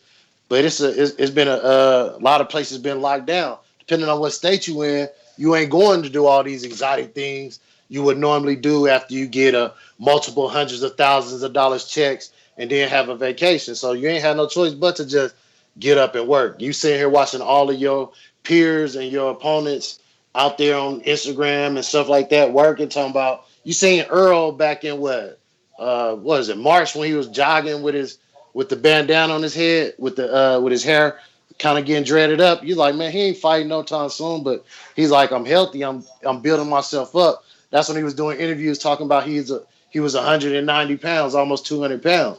He had time to work that out. So Kell Brook had that same amount of time. Bud gonna stop him at 9. I don't care if unless he come in there with a metal mask on like Wilder wore to the ring, it don't matter. He ain't gonna hurt Bud here. He better. So unless he coming like that, he gets stopped at 8 or 9. You know what I mean? As we get closer and I see what Bud looking like, he a little pissed, so I might move that number up. No way, dog. I'll take the neither one of us bet, but I'm gonna take the metaphorical bet on that and say, Hell no, he ain't stopping him in 9. Ain't no way he stops him in 9. He went 12 with Benavidez. And how many was Kavaliauskas? Kavaliauskas ain't even on the caliber of him. No way. That's what I'm saying. If he stops him, he'll make. Look, I'll give him first credit. of all- Titanium. Look, now we could call him the Terminator, right? I just want to say, I don't want to be hard on that stance, right? Because we need to see the weigh-in. Because that's still, even though, Francis says some good points and someone else says some good, we still need to make sure Kell Brook will make the weight. Stone won't even say, he's been having time to work out. We still, if he makes the weight legitimately and he's not struggling to make that weight, ain't no stoppage in 9, man. That would be impressive, though. I'll tell you that. I just don't know. I mean, based off his other knockouts, he goes a little bit later than that, especially with upper opposition, right? Like, look, I'm on BoxRec. Kavaliauskas was 9, man. Kavaliauskas ain't never won a world title. He ain't no Kell Brook. Could Kavaliauskas uppercut Gennady the way that Kell Brook did? Khan, old chinny ass, went 6 at this age. Benavidez 12. That's 12 for my English speakers. Horn, which was a legitimate welterweight and natural and everything, and he was a big dude. He eventually moved up to 60. He was in 9. So I don't know. 9 is a tough number, man. That's a tough number. Stoppage, I'm with you all day. I'm not taking that away. I think he does stop him. I think, the momentum, man. You kidding me? He's riding even after the tight. Now he's like the Terminator. We're not going for your face. We going for your body. You was doing all pandemic workout. I was working out all pandemic. If he's the Terminator, is Bud Crawford John Connor? Oh shit! There you go. You know what I'm saying? Is he fighting for the people against the machines? Get out of here. I'm gonna have to root for Crawford, man. That's one thing I can say is that what's his name? Kell Brook, he's gonna make the weight. His nutrition team is really good. They always make sure he makes the weight comfortably. He's gonna be motivated, seeing that he has an opportunity, 1, to beat a fighter like Crawford, and 2, get an opportunity to get the WBO belt and potentially get a shot at becoming undisputed, you know what I'm saying, or at least unified against maybe Errol Spence or another fighter. So it's big things looking for him. He does have a country behind him, so that also, puts him in good standing. That's my take. You can finish. Yeah, I just feel like, I'm saying, that's how that with those factors, it's going to give him all the fuel to take on Terence Crawford. This is another shot at the top. Super chat. Coach Meyer says if Loma beats Tio, he will take number 1 pound for pound on strength of opponents. Pac-Man and Bud was on top rank. Why didn't they fight then? Don't blame Bob. Whoa. We got a bunch of super chats. Did you get to J-Matt? I'm just reading them all down the line. Ja the Real says, how long was Bud on top rank with Pacquiao? Did he get the Pacquiao fight? I'm just saying. Ooh-wee. What was that to? That was to CYP. That was specifically to CYP. You got to J-Max? I got Ken Stone says Pac can extend his career by moving down to 140. Damn, how much longer y'all want Pac to be fighting? Forever. Listen, real quick. Let me get the J-Max. Y'all wow. Go ahead. You Coach go, J-Max. Coach Myers, your fighter. Go get some headphones, champ. Shots fired. Damn. So why you can't just say that? I've been saying, did you get the J-Max? Did you get the J-Max? Y'all just like, what's up, dog? You try to sandbag me. You wanted me to fail. You are sitting in your mum's spare rooms, just tickling your bollocks. Nah, you wanted me to fail, fams. You could have just answered the question. Wait, suck my nuts. Yo, so where we at? Doobie, why you do them like that, Doobie? Come on. I was just trying to go down the line. He set me up. He skips the line. You set me up. J-Mac was before all those people, so if you ain't say it, you played him. I said it. He know I said it. Yo, real quick, breaking Estrada versus Cuadras for the WBC Super Flyweight title on the same card as Chocolatito in Mexico. In Mexico. What? But look at their opponents, Israel yo. Gonzalez. Yo, no, don't do that. Israel Gonzalez has fought Ashita. He's like, don't do that. Giannis. Don't you start throwing shade on my lower weight class. He fought Khalid. Listen, I'm he gonna went just the distance screen with share it. Khalid. And Khalid is one of the top 10 pound for. I mean, not top 10. Bro, Pound only for pound, Khalid top I 10. know is Clay. Listen to me. This is a great card. I'm not gonna let you say one. You know what? I'm not. Even, we're gonna do a breaking news story after this. We'll do a. I'm showing the people. You can't hide this from the people. Come on, Doobie. Yo, check out the opponent. Who's that guy's opponent right there? I just want to know who's that guy. Who? Oh snap! And he got an IBO belt. That's what I'm talking about. Shout out to him. Shout out to Who you my talking IBOs. Chocolatito's opponent or Estrada's? Bro, I don't know, man. My man on the right side bottom with his left fist up. His left fist like, yo, they put me on the card. That's Quadras. Listen, that man is Martinez. one of the top rated fighters in the bald head division. dude, the only bald head dude. Yeah, Bald down head. the Dude. Oh, at the bottom. I got a bald head. I You know got a IBO Quadras. belt around Listen. I know Quadras. I know Estrada. That's Chocolatico. That's Juan Martinez. That's obviously Amo Williams. That's the Pacheco. That's Otha Jones. I seen him spar. We know them. Who's my man with the bald head? So, you talking about Flores, right? Who's my man with the bald head? Cool. Well, what picture you looking at? Look. The little weight king don't even know who it is. Look, he trying to lie, y'all. He Googling. He Googling. You know why I'm not talking? Because we're doing It doesn't matter what you say. Oh, 115 you're a pounder. hater. CYP counter punch. Yo, you supposed to be the little weight king. You ain't tell us who my man.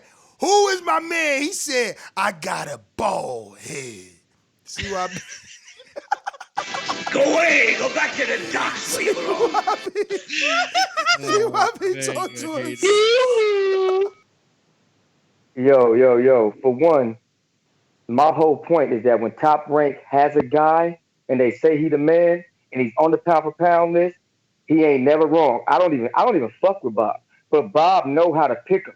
When he pick a dude and say this dude is the goods, he's the good. It don't matter who he fighting, where he fighting at. That dude from De La Hoya to Pacquiao to Loma to Terence to whoever to Ali, whoever Fury, whoever that dude puts out there and says this is the guy, he's pound for pound. Trust me, it's the truth. Y'all can hate on Bud all you want to, but the history of Bob Arum says that man know what he's talking about. I'm going to roll with that man. And my eyes tell me that Bud Crawford is the goods too. The reason why Pac and Bud didn't fight is because they don't have to. They didn't have to. They both. Cut it. You know, when you first said that, I started laughing, but I can't even hate on it. I was going to say the simple answer to that argument is like, oh, okay, so you want us to believe promoters when we know that their job is to promote.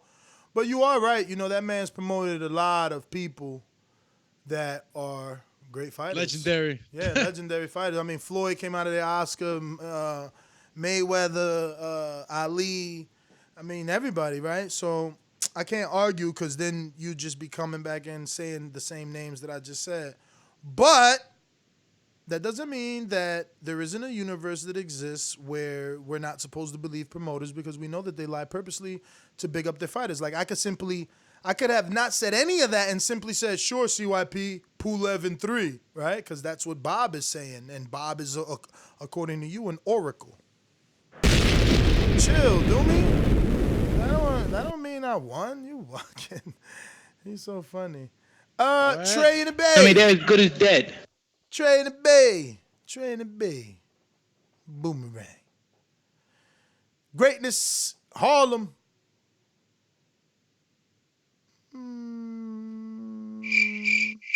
Brandon.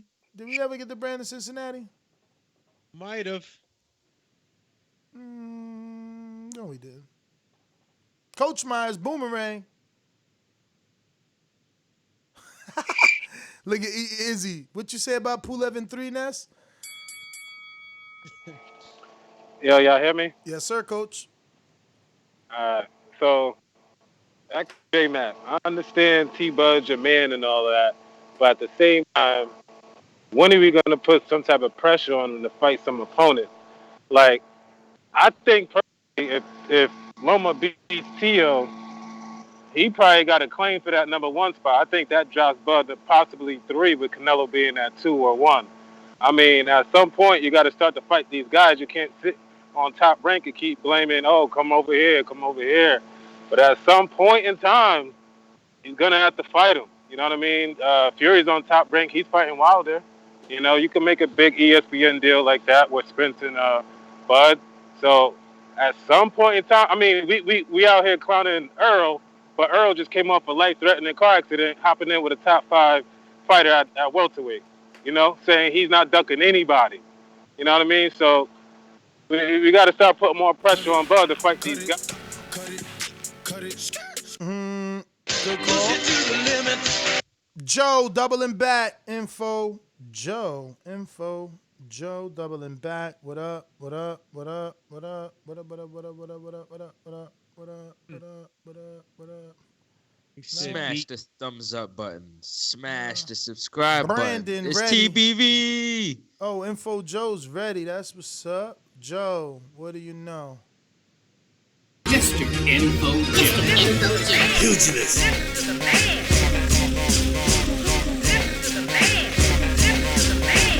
Mr. Info Joe. Pugilist. Got that. Yo. That's Am that I clear? funk. Yes, sir. Oh, man, great morning to all y'all. Peace and blessings. Everybody have a blessed, no stress day. I got a question for all the UK fans. How many of y'all will pick Brook? That's my question, and I'm out. Great show.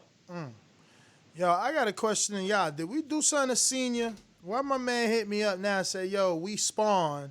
Let's do 3:30. Yo, he's getting you back for you forgetting. Did we do something wrong, champ? He said, yo, champy.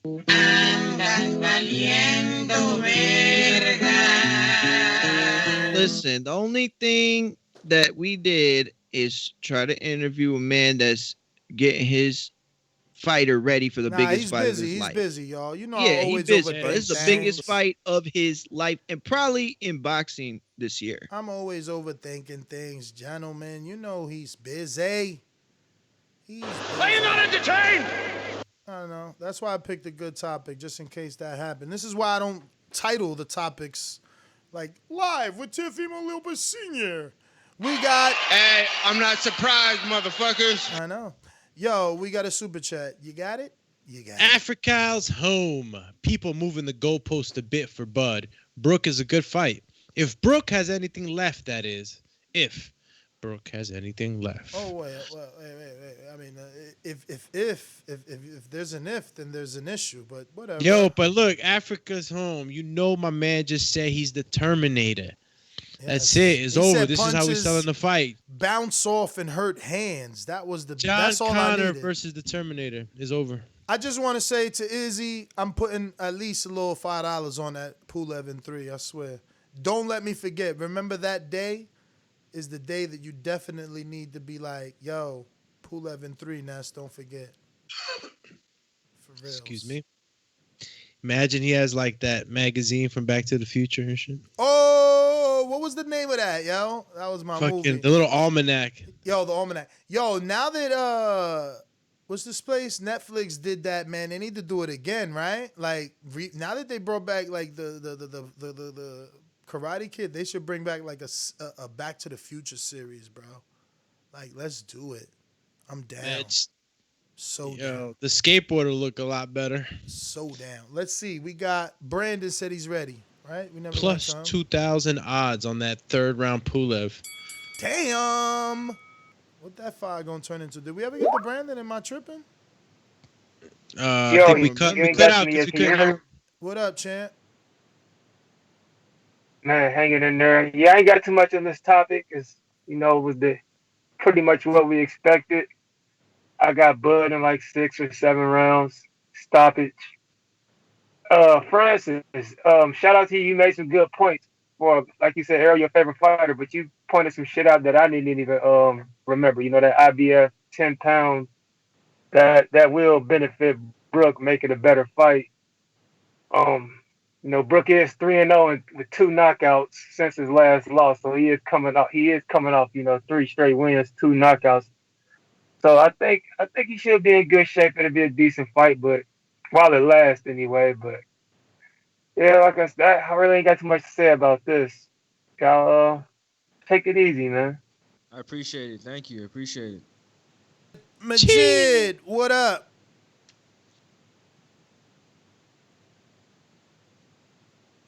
Majid. You call me? Yes, sir. Everybody need to like, subscribe, and join Patreon for something. I'm like, I guess this a decent fight, and if anything, Crawford just do what he got to do. I don't care if he knock him out or just chip him up, but just make it look good, to keep the show going forward. But good luck on Kell Brook making that weight and all that crap, and shit, that's all I got, man. For sure. That looks like everybody except Stone Bone on. Oh no, we got J Mac Boomerang. Did we ever go to Boomerang? J-Mac, nah. Second call. I don't remember. No, I've been waiting for Coach Myers. Last time I checked, Errol's still on his easy route plan, which he told Bud to his face when Bud pulled up on him at that Maurice Hooker fight in Oklahoma. So putting pressure on Bud, people do that on a regular basis on this show. They seem to point out the facts of who Bud should be fighting, but still forget the fact that the guys on the other side are talking about across the street. And Bud has tried to make fights. He actually tried to fight Keith Thurman when he was undisputed, and now he's chasing after your man that he's waiting to make sure that he's 100% so he could beat his ass. Hopefully next year. In his next fight, just to make sure he legitimate before he just get in there and just go to whooping on a handicap. So we putting pressure on Bud. I'm just waiting on Bud and Errol to get in the ring so we can kill all this noise. So all this he ain't fighting nobody. Y'all can just go ahead and just pick up y'all next excuse. That's my call. Stone Kill the Bone, noise. Boomerang. Boomy. Boomerang. 100% so he can What up? beat What up? his ass, Oh shit! next year. In his next fight. Let me turn off my Just to make TV. My sure bad. he look Hey, it's a decent fight, Ness. He lost. Kell Brook only lost her to some high level guys. He's a 2-loss fighter, just like Danny. You know what I mean? After they lost, like who Danny lost fight since he lost to Porter? He fought. I think Red Catch and Granados, right?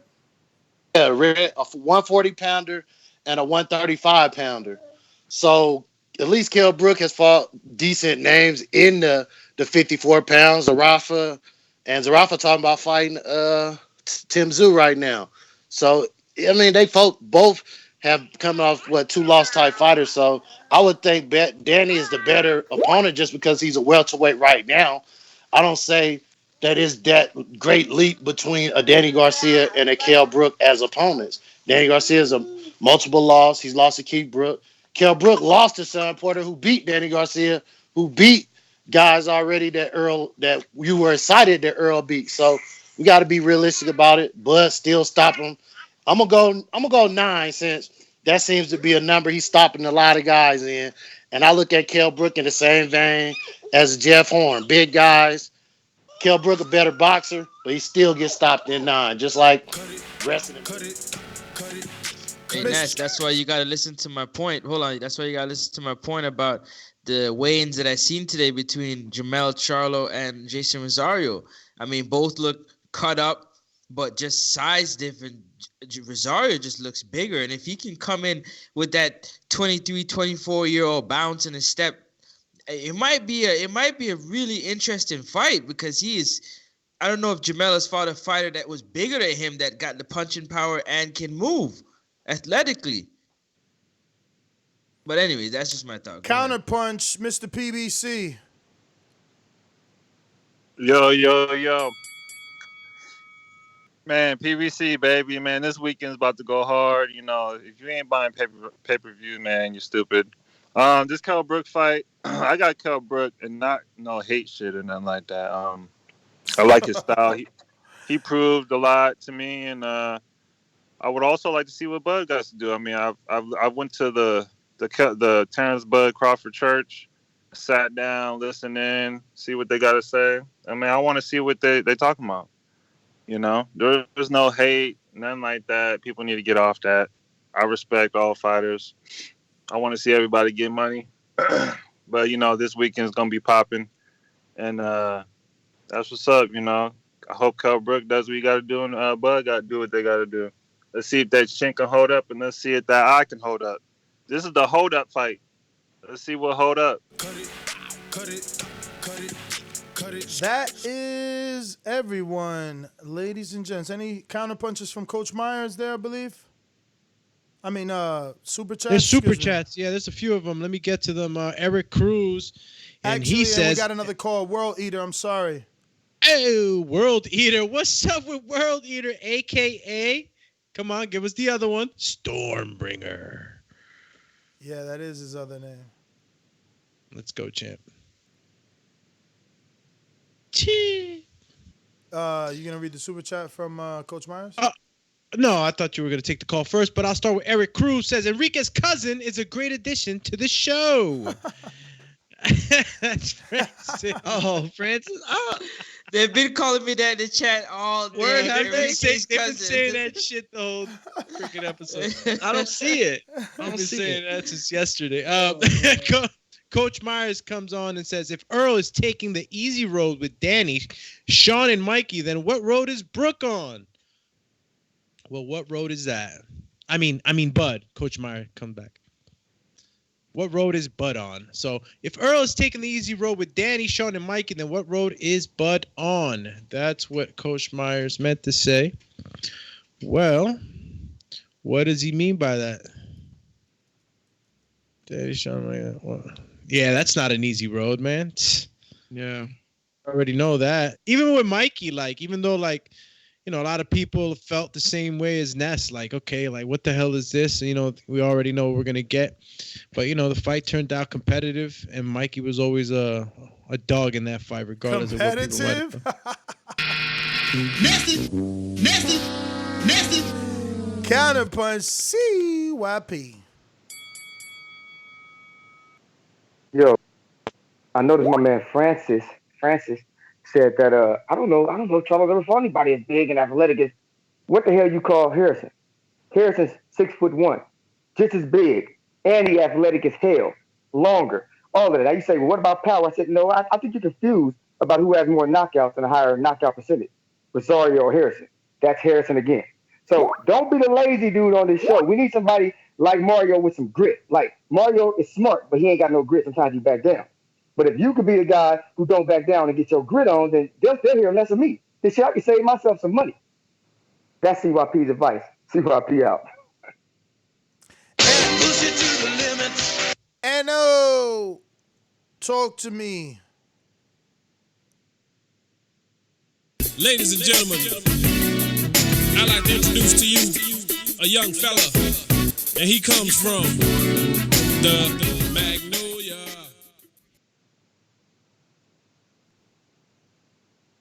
Chee.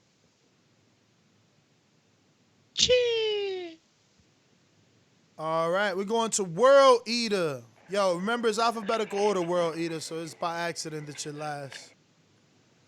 Nah, it's all good, brother. It's all good, man. Y'all make sure y'all hit the like button and support the Boxing Voice, man. Support everybody here. Mario, all of them. Mario, Doomy, and Ness. Yo, man, I just want to say something real quick. You can make an argument that Kell Brook is closer to his best compared to when Errol Spence's fight, or when Errol Spence fought him. And the reason why I say that is because he actually got time for his face to heal, and he's had fights since then. And that fight, when he had his face broken versus Errol Spence, that was 3.5 years ago. That's a long time, man. That's a long time. And since then he's had 3 fights. And but anyway, I just wanted to say that. Think about it. When Errol Spence fought him, he was at his worst. He was coming down, draining himself from 2 weight classes. He had not only did he lose, he was coming off his first loss. He also had a broken face, so he sustained an injury, and he was stopped. He was coming off a loss. He had to drain himself 2 weight classes back down. He had to file for an extension with the IBF because his face wasn't fully healed. Right? He didn't get a tune-up fight or anything like that. So that was at his worst. And I feel like since then, I mean, he's never complained about an injury. Not just his recent statement, but since then. In the past 3.5 years, I've never heard him complain about his face ever again.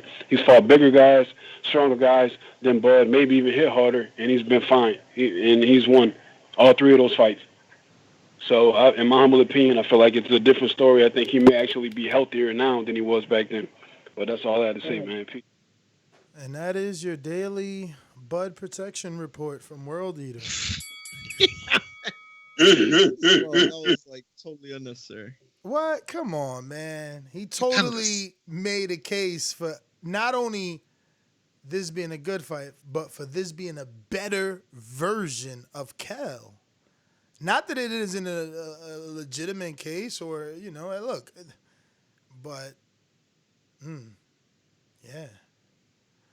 Yeah. All right. Lids Low, Decatur, Georgia. What up? Get your ass in the ring and Ain't no swing, hard man. questions. Boxing mother like this. BoxingWords.com. Hey, Daddy. Boxing play your man's game. This is dollar skill. Up here. You gotta be out think a motherfucker. That's what we're fighting. BoxingWords.com.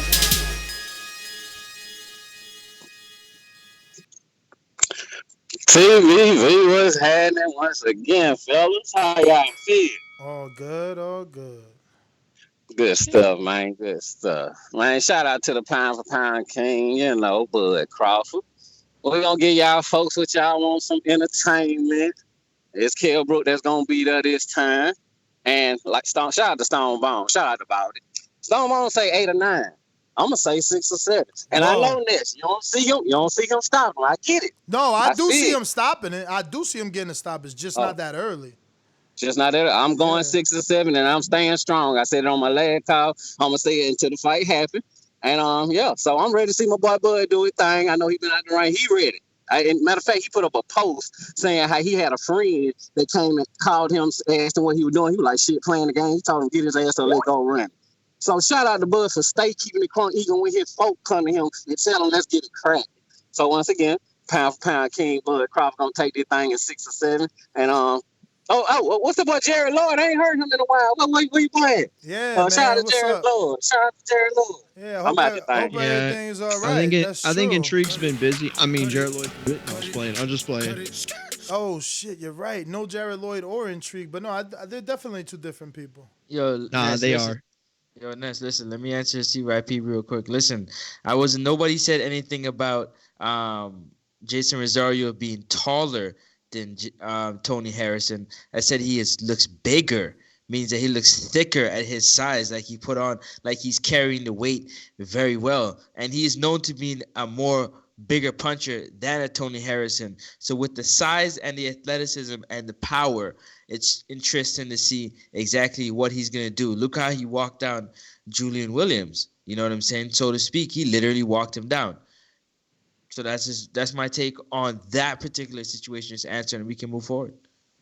Yeah, and look, man, we're only a few days away. 2 days now. 1 day is over. Hours is on, man. We about to see what really happens. Hopefully, they live up to all the excitement, right? Let's see here. Anybody jumped on the line in the last few seconds? Let me check. Blog Talkie. Nobody on Blog Talkie. Don't forget, we do have the betting show tonight. We are scheduled to do a live fight chat for the Chavez Familia, correct? Yeah, Yep. well, I thought we were going to cover Look at him. He's giving you like you don't hear me. He's ignoring you. And Mr. then CYP, I'm down. I told you, if I want to do it, I want to do it, And then we're definitely doing the Chocolatito Estrada show. What? In a couple hours, Ness, you need a couple hours? What? You don't want to do that. Bro, CYP. Listen, everybody just said you said you would work 8 hours a day. Yo, CYP. we're gonna talk off here. Hold on. See, See, you're a prisoner of the moment. You're starting to expose yourself as just a casual boxing fan. You know who Jorge Cota is? That's the same dude that Charlo knocked out cold out the damn ring. The same dude Justin Rosario fought and with the distance. Lubin did it first. Lubin knocked him out first. I'm just saying. That does not matter, my man. That does not matter. We're comparing the two guys you're talking about. We're talking about Harrison and we're talking about Rosario. Let's stick to them two. The bottom line is, if you think he has more punching power, that's because you don't know. He has more knockouts and a higher knockout percentage than he does against better opponents.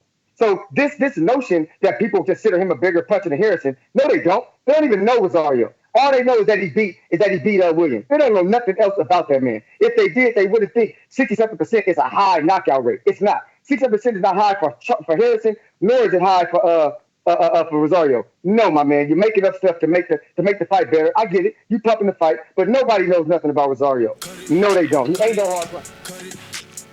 Gave you extra time, FYI. Rob is actually saying, since we turned it into the Rosario and the weigh-in show, he said a lot of people feel Rosario is drained, FYI. And Raging Babe, the promoter out of Philadelphia, also tweeted out, Rosario looks a little sunken in. He does because he's the bigger guy.